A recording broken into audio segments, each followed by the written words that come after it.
오늘 살펴본 말씀은 마가복음 7장 1절에서 13절 말씀입니다. 마가복음 7장 1절에서 13절 말씀 함께 보겠습니다. 마가복음 7장 1절에서 13절 말씀, 제가 먼저 7장 1절 읽습니다. 바리새인들과 또 서기관 중 몇이 예루살렘에서 와서 예수께 모여들었다가 그의 제자 중 몇 사람이 부정한 손 곧 씻지 아니한 손으로 떡 먹는 것을 보았더라. 바리새인들과 모든 유대인들은 장로들의 전통을 지키어 손을 잘 씻지 않고서는 음식을 먹지 아니하며 또 시장에서 돌아와서도 물을 뿌리지 않고서는 먹지 아니하며 그 외에도 여러 가지를 지키어 오는 것이 있으니 잔과 주발과 놋그릇을 씻음이로라. 이에 바리새인들과 서기관들이 예수께 묻되 어찌하여 당신의 제자들은 장로들의 전통을 준행하지 아니하고 부정한 손으로 떡을 먹나이까? 이르시되 이사야가 너희 외식하는 자에 대하여 잘 예언하였도다. 기록하였으되 이 백성이 입술로는 나를 공경하되 마음은 내게서 멀도다. 사람의 계명으로 교훈을 삼아 가르치니 나를 헛되이 경배하는도다 하였느니라. 너희가 하나님의 계명은 버리고 사람의 전통을 지키느니라. 또 이르시되 너희가 너희 전통을 지키려고 하나님의 계명을 잘 저버리는도다. 모세는 내 부모를 공경하라 하고 또 아버지나 어머니를 모욕하는 자는 죽임을 당하리라 하였거늘 너희는 이르되 사람이 아버지에게나 어머니에게나 말하기를 내가 드려 유익하게 할 것이 고르반 곧 하나님께 드림이 되었다고 하기만 하면 그만이라 하고 자기 아버지나 어머니에게 다시 아무것도 하여 드리기를 허락하지 아니하여 함께 읽습니다. 너희가 전한 전통으로 하나님의 말씀을 폐하며 또 이 같은 일을 많이 행하느니라 하시고. 복음서를 보다 보면 예수님과 종교 지도자들 간의 논쟁을 종종 발견하게 됩니다. 우리 예수님은 십자가 고난을 앞두고 법정에서 신문 받으실 때는 순한 양처럼 대응하셨습니다. 그런데 공생애 중에 오늘 본문처럼 바리새인들이나 서기관들의 공격적 질문 앞에서는 그러지 않으시고 더 무섭게, 더 매섭게 반격하셨습니다. 오늘 본문도 그런 면을 볼 수 있습니다. 곧 살펴보겠지만 예수님을 찾아온 바리새인들과 서기관들이 예수님께 질문한 것은 기록된 분량상 한 절입니다. 그런데 여기에 대한 예수님의 대답은 오늘 본문만 보면 8구절에 해당하고 내일 본문까지 관련된 말씀이 계속됩니다. 그리고 그 어조도 강합니다. 즉 우리 예수님 매우 언짢으신 것 같습니다. 그래서 그 이유에 대해 살펴보고 기도하고자 합니다. 오늘 나눌 말씀의 대지는 이렇습니다. 예수님이 극도로 싫어하시는 것, 오늘 본문 보면 예수님이 극도로 싫어하시는 것이 무엇인지 볼 수 있게 되는데요. 그 첫 번째는 위선입니다. 예수님이 극도로 싫어하시는 것 첫 번째, 위선입니다. 바리새인들과 서기관들이 예수님을 찾아와 질문했습니다. 그게 오늘 본문 5절입니다. 5절 말씀 제가 읽어드립니다. 이에 바리새인들과 서기관들이 예수께 묻되 어찌하여 당신의 제자들은 장로들의 전통을 준행하지 아니하고 부정한 손으로 떡을 먹나이까? 이렇게 질문하게 된 발단이 2절에 있습니다. 2절 말씀도 제가 읽어드립니다. 그의 제자 중 몇 사람이 부정한 손, 곧 씻지 아니한 손으로 떡 먹는 것을 보았더라. 바리새인들과 서기관들이 말하는 그 부정한 손이라는 게 2절에 잘 소개되어 있는데요. 곧 씻지 않은 손입니다. 그리고 그들이 말하는 장로들의 전통에 따르면 씻지 않은 손, 곧 부정한 손으로 음식을 먹어서는 안 되었습니다. 그런데 제자들 중에 일부가 그런 전통을 어기는 것을 보고는 바리새인들과 서기관들이 예수님께 제자들을 고발하듯 또 따지듯 질문하고 있습니다. 그런데 설교 초두에 제가 언급한 대로요, 이 질문을 들으신 예수님께서 꽤나 격하게 반응하시는 모습이 보입니다. 우선 질문에 대한 직답은 뒤로 하시고요, 그리고 우회적이거나 완곡한 방식도 아니고 정면으로 이 질문한 바리새인들과 서기관들의 잘못을 지적하십니다. 구약 이사야 성경을 인용하시는 대목인 오늘 본문 6절인데요. 6절 말씀 제가 읽어드립니다. 이르시되 이사야가 너희 외식하는 자에 대하여 잘 예언하였도다. 기록하였으되 이 백성이 입술로는 나를 공경하되 마음은 내게서 멀도다. 바리새인들과 서기관들을 향한 예수님의 일침이자 일격인 표현이 너희 외식하는 자입니다. 외식하는 자, 이렇게 번역된 헬라어 원어의 뜻을 있는 그대로 옮기면 이렇게 됩니다. 너희 위선자. 너희는 위선자다. 이 위선자들아. 복음서 다른 곳에서도 예수님 자주 이 표현을 쓰셨습니다. 당시에 감히 누구도 상대할 엄두도 못 낼 종교 지도자들인 바리새인들과 서기관들을 향해 예수님께서는 누가 들어도 기분 좋을 리 없는 표현을 사용하고 계십니다. 너희는 위선자다. 그러면 여러분, 위선이라는 게 무엇입니까? 사전적인 정의로는 겉으로만 착한 체를 하거나 거짓으로 꾸밈, 이 정도의 뜻이 있습니다. 그런데 우리는 단지 단어 자체가 가지는 의미뿐만 아니라 중요한 것이 있는데요, 지금 이 상황과 맥락에서 예수님께서 위선을 어떻게 보고 계시는지를 확인하는 것입니다. 우선 우리 예수님은 위선을 성경적 기준을 가지고 보고 계셨습니다. 그게 오늘 보면 6절에서 확인되는데요, 6절 말씀 다시 보겠습니다. 이번에는 함께 읽겠습니다. 6절입니다. 이르시되 이사야가 너희 외식하는 자에 대하여 잘 예언하였도다. 기록하였으되 이 백성이 입술로는 나를 공경하되 마음은 내게서 멀도다. 이 6절 뒷부분에 예수님이 이 구약 이사야서 말씀을 기준으로 보고 계시는 위선에 대해서 나오는데요, 이 예수님 말씀에 따르면, 다시 말해 예수님께서 구약 이사야서를 통해서 위선에 대해 내리시는 정의를 네 글자로 이렇게 압축할 수 있겠습니다. 립서비스. 말뿐인 신앙, 말뿐인 찬양, 말뿐인 예배.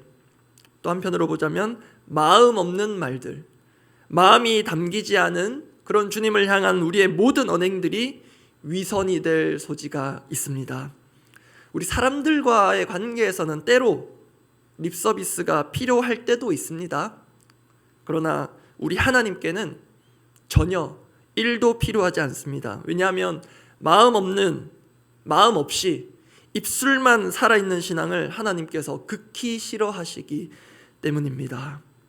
그러면 위선이 그런 것이라면 예수님께서 바리새인들과 서기관들을 그런 위선자로 보시는 구체적인 이유는 무엇인가? 그게 오늘 보면 7절부터 나오는데요, 여기서부터 그들의 질문에 대한 구체적인 예수님의 반론이자 반격에 해당되는 내용들이 나옵니다. 우선 바리새인들과 서기관들이 먹기 전에 손 씻는 것, 그것을 장로들의 전통이라고 그들이 표현한 바 있습니다. 그런데 여기에 대해 예수님은 동일한 것을 가리키나 표현을 계속 달리하시며 거듭 지적하시고 계십니다. 그게 7절부터 나오는데요, 해당되는 부분 쭉 제가 속도감 있게 읽어드리겠습니다.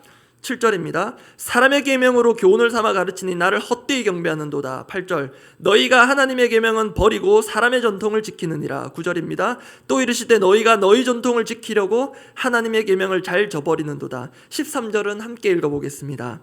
너희가 전한 전통으로 하나님의 말씀을 폐하며 또 이 같은 일을 많이 행하느니라 하시고, 먼저 우리가 오해하지 말아야 할 지점이 있습니다.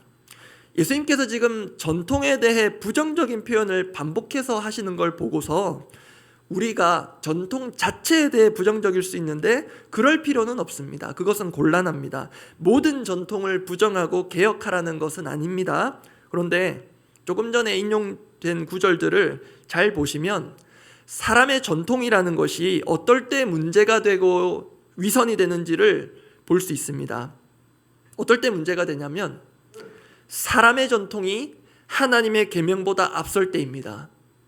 7절, 8절, 9절, 13절 전부 다 하나님의 말씀, 하나님의 계명과 대치되는 사람의 전통을 예수님 지적하고 계십니다. 사람의 전통이 하나님의 계명보다 앞서고 하나님의 말씀보다 더 우선시될 때 그게 문제가 되고, 그때 우리가 하는 언행들이 위선이 될 수 있습니다. 그것을 지금 예수님께서 지적하시는 것입니다. 그 한 예로 예수님께서 부모 공경에 대한 하나님의 말씀에 대해 바리새인들과 서기관들이 어떻게 실제로 그릇 행하고 있는지, 어떻게 위선을 행하고 있는지를 구체적으로 지적하십니다. 오늘 보면 10절에서 12절 내용인데 간략히 말씀드리면 이렇습니다. 이스라엘 종교 지도자들이 그렇게도 추앙하는 모세, 그리고 그 모세가 전한 율법에는 분명히 부모 공경에 대한 엄격한 계명들이 있습니다. 잘 아시는 대로 10계명, 5계명도 그렇고요. 또 부모를 모욕하는 자, 부모를 정상적인 방식으로 공경하지 않는 자는 생명을 잃을 수도 있습니다. 오늘 본문에 인용되어 있는데요. 그런데 바리새인들과 서기관들은 또 그들이 추종하고 맹종하는 장로들의 전통에 따르면 하나님만 잘 섬기고 하나님께 드릴 것만 잘 챙겨 드리면 부모님께는 특별히 따로 무언가를 할 필요가 없다, 이렇게 말합니다. 실제로는 필요 없다 정도가 아니라 그것은 허락이 안 되는 것이었습니다. 오늘 보면 12절 말씀인데요. 12절 말씀 제가 읽어드립니다. 자기 아버지나 어머니에게 다시 아무것도 하여 드리기를 허락하지 아니하여 막아섭니다. 이런 건 성경에 없습니다. 왜 그랬을까 생각해 보면 그렇게 부모님께 드릴 것들도 다 하나님께로 가져오라, 실질적인 그 이득을 자신들이 취하고자 하는 것이 있지 않았을까 짐작해 봅니다. 그럼 이런 전통이 왜 생겼을까? 부모 공경을 아예 막아서는 듯한, 성경에도 없는 이 전통이 왜 생겼을까? 방금 말씀드린 이유도 하나가 될 수 있겠지만 예수님 앞서 말씀대로 그 위선에 대한 정의를 보자면 바리새인들과 서기관들의 마음이 하나님으로부터 멀기 때문입니다. 다르게 말하면 하나님의 마음을 모르고 또 잘못 오해하기 때문입니다. 하나님의 말씀은 누구보다도 잘 아는 사람들일 수 있습니다. 그러나 그렇다고 하나님의 마음도 잘 아는 것은 아닙니다. 그런 점에서 부모 공경에 대해 예수님께서 인용하신 말씀을 한번 보겠습니다. 오늘 보면 10절입니다. 10절 말씀 제가 읽어드립니다. 모세는 내 부모를 공경하라 하고 또 아버지나 어머니를 모욕하는 자는 죽임을 당하리라 하였거늘.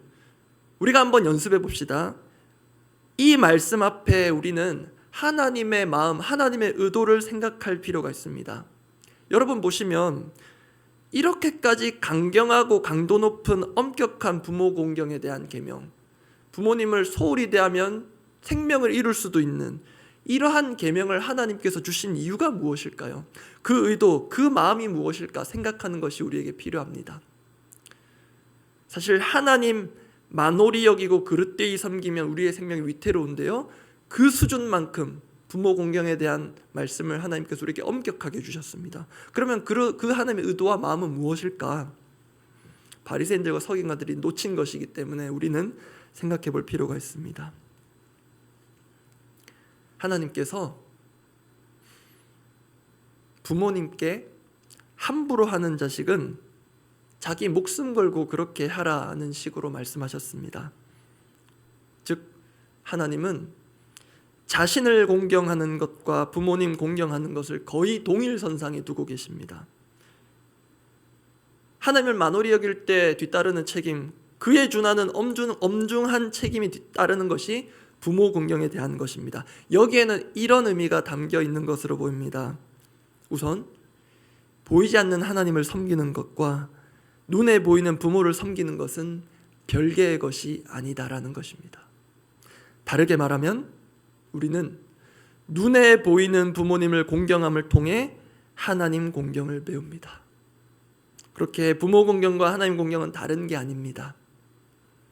그런데 바리새인들과 서기관들이 따르는 장로들의 전통, 사람들의 전통에 따르면 그 두 가지를 구분합니다. 분리합니다. 그럴 수밖에 없기도 한 게 실제로 바리새인이라는 그 이름의 뜻 자체가 분리, 구별입니다. 좋은 뜻도 있지만, 좋은 뜻에서 시작했지만 오용, 악용되면 분리주의자가 됩니다. 어떤 분리가 최악이냐면 하나님의 말씀에서 하나님의 마음을 분리해 내버리는 것입니다. 그게 최악의 분리입니다. 그러면 행위만 남습니다. 마음은 사라집니다. 부모 공경에 대한 하나님의 마음은 전혀 헤아리지를 못하고 이상한 사람의 전통이 남는 것입니다. 그런 점에서 오늘 본문에서 예수님께서 거듭 언급하시는 장로들의 전통, 사람들의 전통, 너희의 전통, 하나님의 말씀을 대치하면서까지, 하나님의 말씀을 뒤로 하면서까지 우선시하는 그 사람의 전통의 본질은 이것입니다.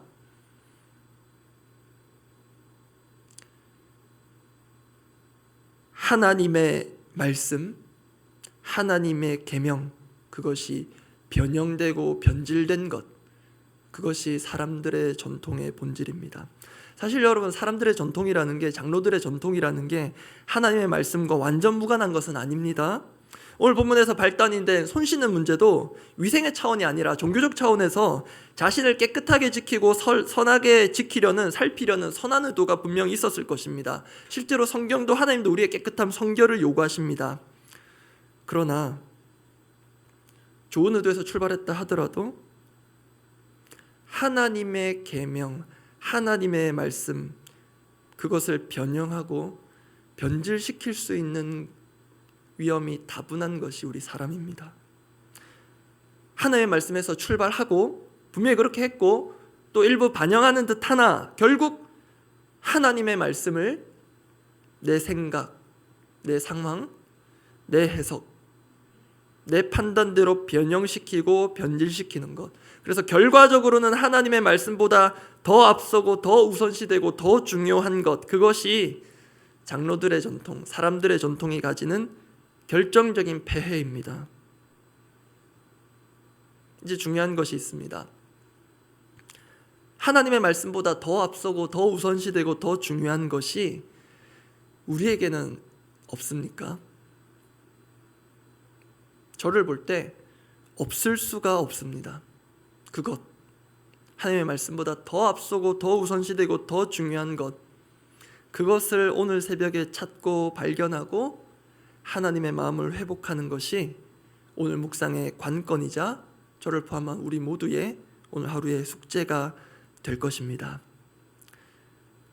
그 중에 하나, 하나님의 말씀보다 더 앞서고 더 우선시되고 더 중요한 것 하나만 예로 말씀드려 봅니다. 하나님의 말씀보다 더 앞서고 더 우선시되고 더 중요한 것, 나 자신입니다. 그런데 말은 그렇게 하지 않습니다. 설교자로서 설교를 그렇게 하지 않습니다. 우리의 찬양도 그렇게 하지 않습니다. 주님 말씀하시면 내가 나아가리다, 주님 뜻이 아니면 내가 멈춰서리다, 우린 그렇게 고백합니다. 그러나 실제로 내 삶의 언행을 있는 그대로 녹화 또는 녹음해서 돌아본다면 생각보다 자주 하나님의 말씀보다 더 앞서고 더 우선시되고 더 중요하고 더 정확한 나 자신, 내가 내 삶의 중심에서 내 삶의 최고의 자리에 앉아서 내리는 모든 판단과 결정을 완전 무결한 것으로 여기는 오류를 내가 수시로 범하고 있음을 알게 될 것입니다. 말씀 정리합니다. 두 번째 대지가 남았는데요, 만약 누군가가, 여러분 지금 바리새인과 서기관들이 제자들을 향해 했듯 만약 누군가가 저와 우리를 보고 위선자라고 손가락질한다면 우리는 어떻게 해야 하겠습니까? 시간 관계상 두 번째 대지는 간략히 말씀드립니다. 예수님께서 극도로 싫어하시는 것 하나 더 있는데요, 그것은 당신의 제자들이 공격받는 것입니다. 제자들이 공격받는 거 예수님 극도로 싫어하실 것 같습니다. 그러니 오늘 본문에 이렇게도 길고 강하게 내일 본문까지 제자들을 직접 보호하고 변호해 주시는 것입니다. 이게 제자된 우리 입장에서는 감사하면서도 우리가 부당한 위선자라는 공격받을 때 어떻게 해야 할지가 발견됩니다. 우리는 기질상 자기 방어, 자기 보호, 자기 변명에 빠릅니다. 그러나 그것은 실제로 아무 소용이 없을 때가 많습니다. 오늘 본문 보시면 예수님께서 제자들을 향한 공격을 우리를 위해 보호하시며 또 지켜내 주십니다. 그것이 확실합니다. 그것을 기억하고 우리의 기질적인 자기 방어, 고질적인 자기 합리화는 조금씩 멀리하고 우리 스스로도 때로는 겸허히 우리 자신 안에 위선이 없는지 돌아보고 주님의 마음을 더 알아갈 수 있기를 간절히 원합니다. 기도하겠습니다. 오늘 말씀 준비하며 요한계시록에 에베소 교회에 주신 그 예수님의 따끔한 그 말씀이 생각이 났습니다. 요한계시록 2장 4절인데요, 제가 읽어드립니다. 그러나 너를 책망할 것이 있나니 너의 처음 사랑을 버렸느니라. 사실 바리새인들과 서기관들, 저나 저희가 함부로 뭐라 할 만한 사람들은 아닙니다. 대단한 사람들 맞습니다. 사실 처음에 나라를 이르는 그 서운, 우리가 왜 이렇게 망하게 되었는가, 우리가 불순종해서 그렇구나. 우리 철저히 순종하자. 거기서부터 출발한 것이 실은 장로들의 전통입니다. 그런데 잘 시작했는데요, 과정에서 또 결과적으로 하나님의 말씀을 정면으로 대치해버리는 수준까지 변질되어 버린 것, 그것이 문제입니다. 또 그럴 위험성이 다분한 것이 우리 모두라고 말씀드렸는데요, 그 점에서 우리의 기도 제목은 이렇게 되어야 하지 않을까 합니다. 하나님의 말씀을 부지런히 읽고 묵상할 때 정말 필요한 것은 그 안에 담긴 하나님의 마음을 읽어내는 것입니다. 그 행간 속에 배어있는 하나님의 그 마음을 읽어내는 것입니다.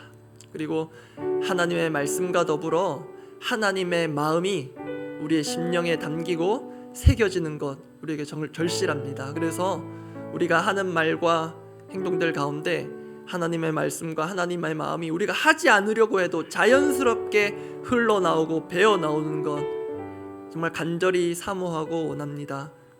그렇게 우리가 위선과 싸우는 것이 아니라 정말로 하나님의 마음을 내게 가까이 하고 내 마음에 담아낼 때 자연스럽게 위선이 사라지고 우리의 모든 언행들이 자연스럽게 하나님의 뜻을 반영하고 우리 주 예수 그리스도를 드러내는 것이 되기를 간절히 원합니다. 그런 제자들 되게 해달라고 우리 순수한 마음 올려드리며 기도하겠습니다. 하나님 아버지, 우리가 부지런하게 정말로 열심으로, 정말로 특심인 열심으로 주어진 사명 감당하고 주님 말씀 보고 기도하고 찬양하고 예배하지만 주님, 어느 순간에 자신도 모르는 순간에 마음은 다 빠져버린, 중심은 다 없어져 버린 행위만 남고 행동만 남고, 왜 이런 것을 하나님께서 주셨는지 그 마음에 대한 헤아림은 아무것도 없이 그냥 내가 오늘 묵상했고 기도했고 교회 나왔고 내가 할 것 다 했고, 그렇게 의무감의 총합으로만 신앙생활을 여기는 주님, 우리의 어리석음을 불쌍히 여겨 주시옵소서. 주님 정말로 하나님의 마음을 읽어내는 묵상의 시간이 되기를 원합니다. 정말로 하나님의 뜻을 헤아리는 기도의 시간이 되기를 원합니다.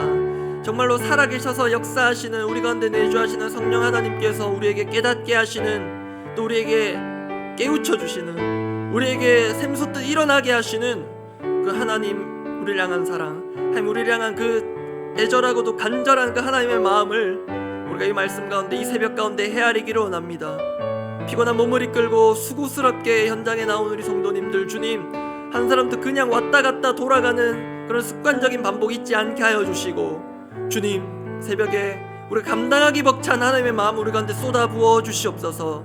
주님, 이 기록된 말씀 거기에 배어있는 하나님의 마음을 우리가 헤아리게 하시고, 기록되어 있지 않는 그 행간에 절절히 배어있는 하나님의 마음을 우리가 헤아리게 하셔서, 주님 입술로만 하나님 공경하는 자 되지 않게 하여 주시옵소서. 내 생각대로 필터링하고 내 생각대로 변형시킨 말씀대로 살아가지 않게 하여 주시고, 주의 말씀을 있는 그대로 우직하게 받고 순종하는 주의 백성들 되게 하여 주시옵소서. 공동의 기도 제목들을 두고 기도하겠습니다.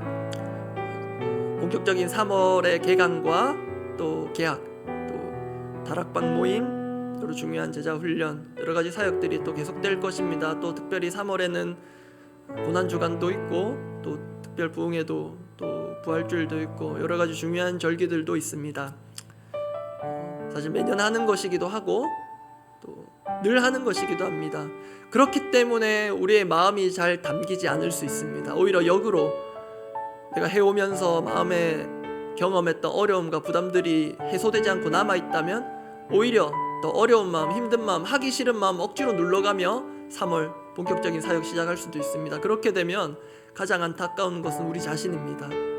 이왕 할 것, 하나님의 마음을 우리가 힘입어서, 하나님의 은혜를 힘입어서 우리 마음이 새롭게 되어 전심으로, 정말로 진심으로 우리가 사역하고 주님 예배하고 훈련하고 순원들 섬기고 훈련 받기를 원합니다. 그래서 우리의 공동의 사역들이 정말로 중요한, 본격적으로 시작된 모두 훈련과 모임과 이 사역들이 위선이 되지 않기를. 다른 사람은 속일 수 있어도 하나님은 속일 수 없습니다. 혹여라도 우리 주변에 세상 사람들이 우리를 볼 때 위선적인 모습에 그런 사역과 절기와 집회와 훈련들이 되지 않기를 간절히 원하는 마음으로 주님, 우리가 함께하는 모든 교회 일정과 사역들 가운데 정말로 하나님 향한 우리의 진심이 곳곳에 절절히 배어서 하나님 향한 중심으로 정말로 전심으로 훈련받고 수원들 섬기고 영혼들을 섬기는 3월 되게 해달라고 그렇게 은혜를 구하며 각자 기도하고 돌아가시기 바랍니다. 기도하겠습니다. 하나님 아버지, 주님, 당연히 하는 사역이고 늘 해왔고 안 할 이유가 없는 그런 사역들을 앞두고 있습니다. 주님, 그런데 그것만으로는 부족합니다. 주님, 우리의 마음이 정말로 온전히 실리기를 원합니다.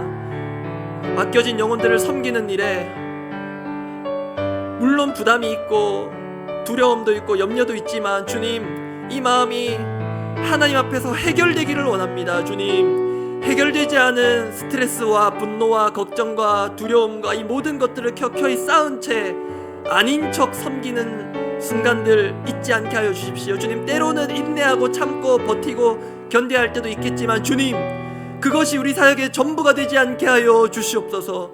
주님께서 우리의 마음을 새롭게 일으켜 주시고, 주님, 힘든데 안 힘든 척 하는 것이 아니라 주님, 불편한데 안 불편한 척, 주님, 그렇게 위장하느라 에너지를 소진하고 소모하는 이번 봄학기 되지 않도록 우리 순장님들 붙들어 주시고, 마음에 어려움이 있을 때마다 그것을 방치하지 않고 온전히 해결해 주실 수 있는 주님 앞에서 쏟아내고 주님 앞에서 새로운 힘을 얻어서 주님, 진심으로 전심으로 맡겨진 영혼들 사랑할 수밖에 없는 그 하나님의 마음을 우리 가운데 쏟아부어 주시옵소서. 주님, 우리가 또 집회로 모일 것입니다. 우리 주님의 고난을 기억하며 매년 온 교회가, 온 한국교회가 모일 것입니다. 주님, 그 집회 역시 주님 늘 의뢰하듯이 하는 것이 아니라 정말로 우리 주님의 십자가 고난과 그 부활의 능력이 우리 가운데 샘솟듯 새롭게 일어나게 하여 주시고, 주님, 왜 또 하는 것인지 그렇게 반복되는 사역들에 대해 실증내고 마음 불편하는 것이 아니라 주님, 그렇게 반응하는 우리의 마음을 새롭게 하는 그런 시간들이 되게 하사 주님, 절대로 결코 이것들을 의무감으로만 해내는, 마음은 멀리한 채 입술로만 립서비스로만 하나님을 높이고 그렇게 서로를 사랑한다고 립서비스만 하는 것들은 끝나도록 주여, 우리 가운데 말과 삶과 우리의 마음이 일치하는 그런 사역과 삶과 봉사가 되도록, 그런 설교자 목회자가 되도록 주여 긍휼히 여기시고 우리의 위선의 조각들은 벗어던질 수 있도록 주여 우리 가운데 깨우침 주시고 필요하다면 우리에게도 일침을 허락하여 주시옵소서.